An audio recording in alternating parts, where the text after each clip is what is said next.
Magandang araw, ako po si Jolina Magdangal at ito ang The Working President.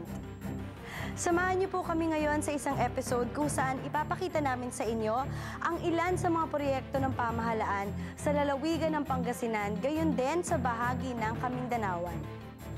Ngunit bago yan, alamin natin ang ilang mga activities na pinangunahan ni Pangulong Gloria Macapagal Arroyo. Una na rito ang inaugurasyon ng Dr. Eva Macaraeg Macapagal National Center for Geriatrics Health na matatagpuan sa General Solano Street dito sa Malacanang. Ito ay isang hakbang para bigyang prioridad ang mga pangangailangan ng mga senior citizens para sa dekalidad at murang ospital. Kompletong ospital sa pasilidad tulad ng pharmacy, emergency assessment room, outpatient clinic at physical therapy.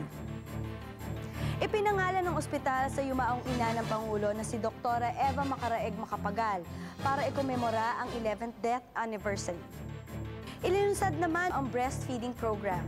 Dito ipresenta ng Children for Breastfeeding Program at ng Philippine Council for Health Research ng Department of Science and Technology ang isang Memorandum of Understanding na nagsusulong paigtingin ang breastfeeding sa mga sanggol. Layunin ng programang ito na palawakin ang kaalaman ukol sa kabutihan ng breastfeeding, partikular sa development ng mga bata. Kasabay din ng okasyong ito, isinulong naman ng Department of Health ang hakbang para limitahan ang milk advertisements at nutritional claims nito para higit bigyang importansya ang breastfeeding na siyang mas maiging paraan para magbigay ng tamang nutrisyon sa sanggol. Special report, samahan niyo kami para alamin ang proyektong pautang ng pamahalaan para suportahan ang small-medium entrepreneurs sa Pagadian. Matutunghayan din natin ang pagbisita ng Pangulo sa Siargao Island upang personal na kumustahin ang mga proyekto ng pamahalaan sa lugar. Halina't panoorin natin ang report na ito.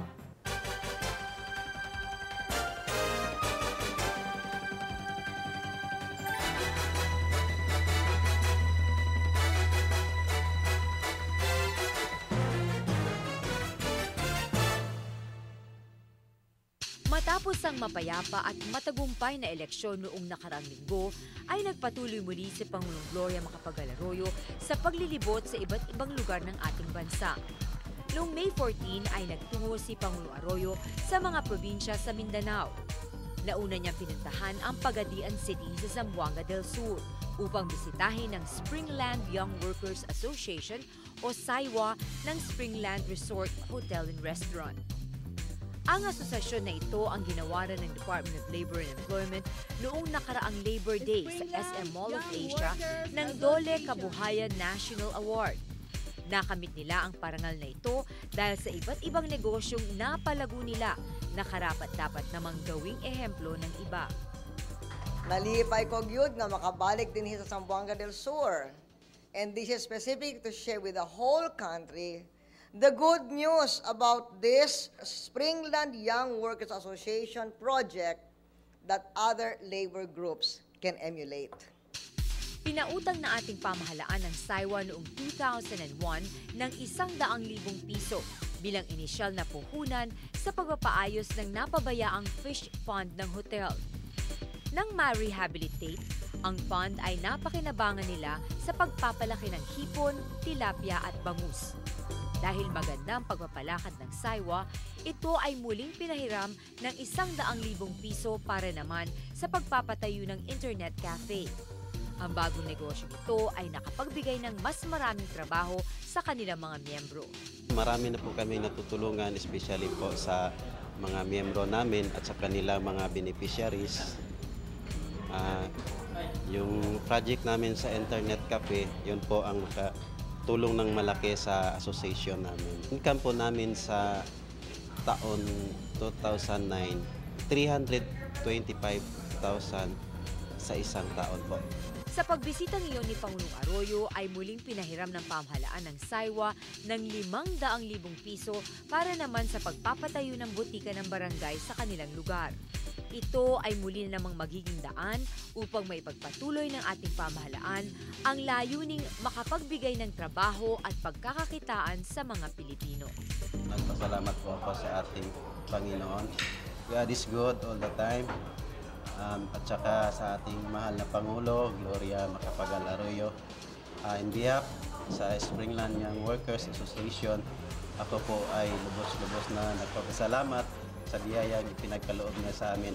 At ito po ay aming pangangalagaan upang matulungan namin ang aming mga membro, opisyalis, sa kayong mga beneficiary po. Thank you. Isang mas maunlad na Siargao Island ang naghihintay para sa mga residente at turista ng isla dahil sa mga infrastrukturang pinapagawa sa lalawigan. Ilan dito ay personal na pinuntahan ni Pangulong Gloria Macapagal-Arroyo sa kanyang pagbisita noong ika-14 ng Mayo.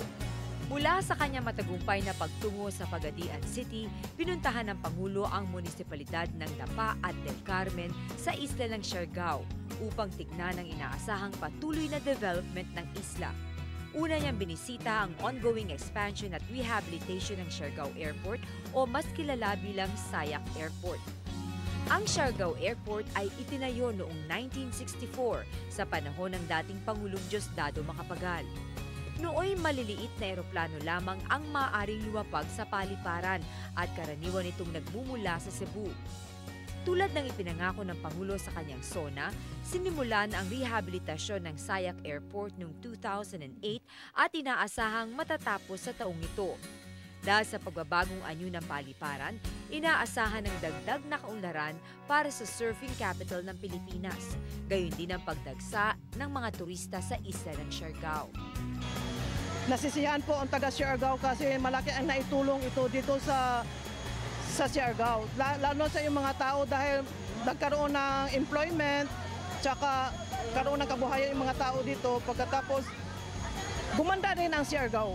At least na-lift yung ano nila dahil nung una talaga walang-wala ito. Hindi nakikita ang Siargao. Ngayon nakikita mo na mayroon talagang development. Natulungan yung turismo natin dahil hindi na sila nahihirapan pumunta dito. Mayroon na tayong airplane na pwede nilang sakyan, gagamitin papunta dito sa Siargao. Instead na mag-boat sila, pwede na silang plane, seaboat.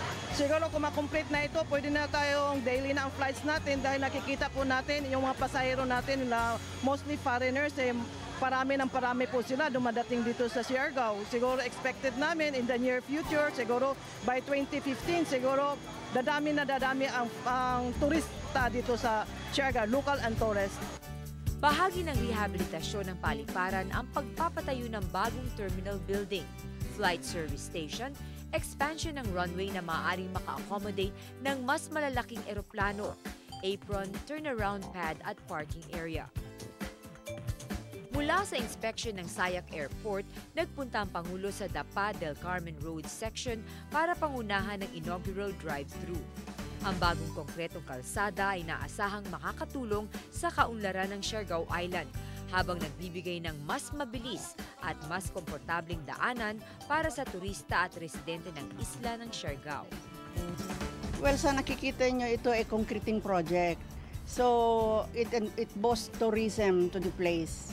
Especially nga this is one of the centers of surfing activities. No? And of course, sa economic growth also of the island. Itong project na ito, pinagdugtong ang Dapa at saka Del Carmen. Dapa is the capital town of Siargao Island. Nadadaanan nga yung SAYAC na that is the road to the airport. Malaking tulong di lamang para sa mga turista ang bagong kalsada, kundi maging sa mga residente ng lugar.